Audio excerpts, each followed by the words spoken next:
স্বাগত জানাচ্ছি আন্তর্জাতিক সংবাদে। শুরুতেই সংবাদ শিরোনাম, পরে বিস্তারিত। ট্রাম্পের হুঁশিয়ারি, প্রয়োজনে আবারও ইরানে হামলা করবে যুক্তরাষ্ট্র। হিজবুল্লাহকে নিরস্ত্রীকরণের মার্কিন প্রস্তাবের জবাব দিল লেবানন। সেপ্টেম্বরের মধ্যে মিগ-21 যুদ্ধবিমান ব্যবহার বন্ধ করবে ভারত।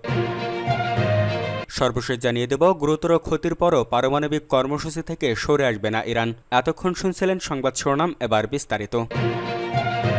প্রয়োজনে আবারও ইরানে হামলা করবে যুক্তরাষ্ট্র, জানিয়েছে ট্রাম্প। ইরানের বিরুদ্ধে ফের সামরিক হামলার হুমকি দিয়েছেন মার্কিন প্রেসিডেন্ট ডোনাল্ড ট্রাম্প। সম্প্রতি ইরানের পররাষ্ট্রমন্ত্রী আব্বাস আরাঘচি স্বীকার করেছে, জুন মাসে যুক্তরাষ্ট্রের হামলায় দেশটির পারমাণবিক স্থাপনাগুলো গুরুতরভাবে ক্ষতিগ্রস্ত হয়েছে। তার এই মন্তব্যের পরপরই ট্রাম্প জানান, প্রয়োজনে ওয়াশিংটন আবারও একই ধরনের হামলা চালাবে। গত সোমবার রাতে নিজের ট্রুথ সোশ্যাল অ্যাকাউন্টে দেওয়া পোস্টে ট্রাম্প লেখেন, ইরানের পররাষ্ট্রমন্ত্রী স্বীকার করেছে যে আমাদের হামলায় পারমাণবিক স্থাপনাগুলো ধ্বংস হয়ে গেছে। আমি শুরু থেকে বলছিলাম এটি অত্যন্ত সফল অভিযান ছিল, প্রয়োজন হলে আমরা আবারও সেটাই করব।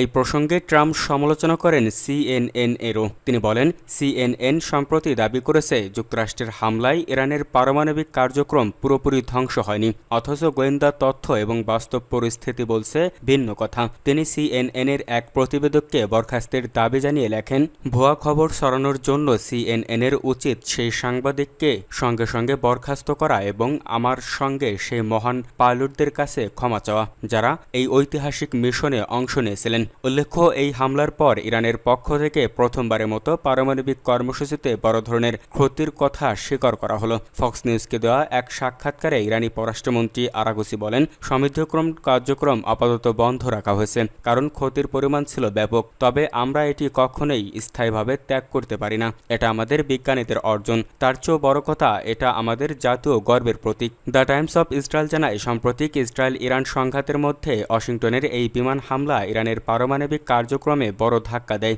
তবে তেহরান এখনও তাদের অবস্থানে অনড়। তাদের ভাষ্য, জাতীয় স্বার্থ ও বিজ্ঞানীদের মর্যাদার প্রশ্নে তারা সমৃদ্ধকরণ প্রকল্প চালিয়ে যাবে। এই উত্তেজনার প্রেক্ষাপটে মধ্যপ্রাচ্যে নতুন করে নিরাপত্তা উদ্বেগ বাড়ছে। পরিস্থিতি কোন দিকে মোড় নেয় সেটি এখন দেখার বিষয়।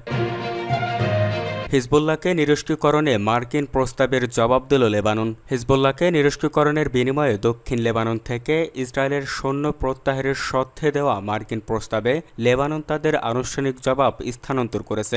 গত সোমবার লেবাননের প্রেসিডেন্ট জোসেফ আউন দেশের পক্ষ থেকে এই জবাব মার্কিন দূত টম ব্যারাকের কাছে স্থানান্তর বা হস্তান্তর করেছে বলে আনাদুলুকে জানিয়েছেন এক জ্যেষ্ঠ রাজনৈতিক সূত্র।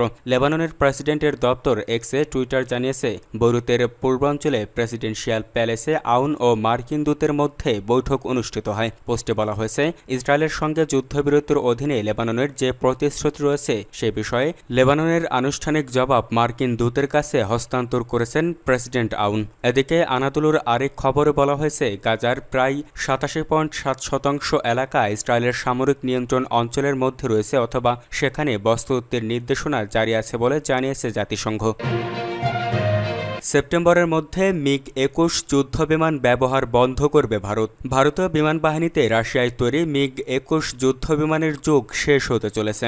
60 বছরের বেশি সময় ধরে ভারতীয় আকাশ প্রতিরক্ষায় ভূমিকা রাখা এই যুদ্ধবিমানের অবশিষ্ট 36টি আগামী সেপ্টেম্বরেই সক্রিয় পরিষেবা থেকে সরিয়ে নিচ্ছে ভারতীয় বিমান বাহিনী। এগুলোর স্থলাভিষিক্ত হবে ভারতেই নির্মিত নতুন প্রজন্মের তেজস MKA যুদ্ধবিমান। খবর NDTVর। প্রতিবেদনে বলা হয়, একসময় ভারতীয় আকাশসীমার প্রধান ভরসা ছিল মিগ-21। 1963 সালে পরীক্ষামূলকভাবে বিমানটি প্রথম উড়াল দেয় এবং ধীরে ধীরে ভারতীয় বিমান বাহিনীর মেরুদণ্ডে পরিণত হয়। তবে নতুন প্রযুক্তি ও বারবার দুর্ঘটনার কারণে বিমানটি ধীরে ধীরে সরিয়ে নেওয়ার সিদ্ধান্ত হয়। ভারতীয় বিমান বাহিনীর তৎকালীন প্রধান air chief marshal VR Chowdhury 2023 সালে বলেছিলেন, 2025 সালের মধ্যেই সব মিগ-21 সরিয়ে নিয়ে এগুলোর জায়গায় দেওয়া হবে LCA তেজস মার্ক 1A। তবে এখনই সেই প্রক্রিয়া ত্বরান্বিত হচ্ছে। 2022 সালের জুলাইয়ে বিমান বাহিনী ঘোষণা দেয়, মিগ-21-এর বাকি 4টি স্কোয়াড্রনকে ধাপে ধাপে অবসরে পাঠানো হবে এবং এই পুরো পরিকল্পনা বাস্তবায়িত হবে 3 বছরের মধ্যে। সেই ধারাবাহিকতায় এবার 2024 সালের সেপ্টেম্বরেই শেষবারের মতো উড়বে এই যুদ্ধবিমানের শেষ বহর। উল্লেখ্য, বারবার দুর্ঘটনায় জড়ানোর কারণেই মূলত মিগ-21-এর প্রতি আস্থা হারিয়েছে ভারত। 2023 সালের মে মাসে রাজস্থানের হনুমানগড়ে একটি মিগ-21 বিধ্বস্ত হয়ে 3 গ্রামবাসী নিহত হন। বিমানটি সুরাতগড় ঘাঁটি থেকে উড্ডয়ন করেছিল এবং পরে কারিগরি ত্রুটির কারণে ভেঙে পড়ে। সে ঘটনার পর থেকেই বাকি বহরে সাময়িকভাবে স্থগিত রাখা হয়। এর আগেই 2023 সালের অক্টোবরে মিগ 21-এর 4 নম্বর স্কোয়াড্রনের শেষ বিমানগুলোর রাজস্থানের বার্মের শহরের উপর দিয়ে প্রতীকীভাবে শেষবারের মতো উড়েছিল। পরবর্তী ধাপে ভারত 2027 সালের মধ্যে রুশ নির্মিত মিগ 29 যুদ্ধ বিমানগুলোকেও অবসরে পাঠানোর পরিকল্পনা করেছে। এর মধ্য দিয়ে ভারতীয় বিমান বাহিনী ধীরে ধীরে দেশীয় প্রযুক্তি নির্ভর ও আধুনিক যুদ্ধ বিমান ব্যবস্থার দিকে অগ্রসর হচ্ছে। গুরুতর ক্ষতির পরও পারমাণবিক কর্মসূচি থেকে সরে আসবে না ইরান।